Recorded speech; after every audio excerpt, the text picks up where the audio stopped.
Uno de amor, historia, uno de amor, historia. Beni gecelere gündüzlere küstüren bir aşk yaşıyorum kendi dünyamdan. Çıkamıyorum, her şey sahteleşiyor zaten. Kandırılmak istemediğimden açıklamak istemiyorum. Hiçbir duygu gerçek değil biliyorum. Her şey bir amaca bağlı, kimisi buna din diyebilir, kimisi para. Daha varamam aşağı, bana sorgularla gelene doluca açılır. Sonsuzca bağlanırım konuştukça, anlaşırız inan fazlasıyla yaralıyım bu konuda. Yaralarımda dünlerin izleri, sancılarımda kandırılmış hasretimde inansam. Bir adım geri atmaya alıştım, neye bağlansam beni bitirmesine kaslandım.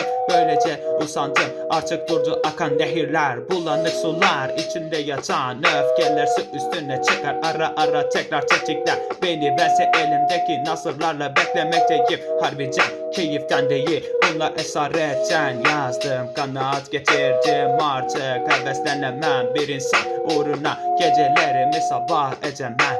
Yalnız başıma kalmışlığıma alışmışım, darılmışsam da katlanmışım her gün.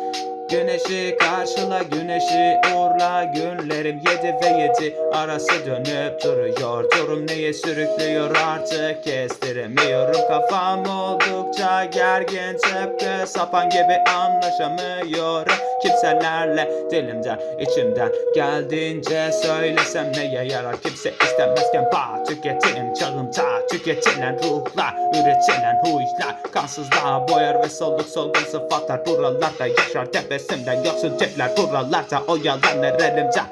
Bir şey gelmez artık elimden, bir şey gelmez ya.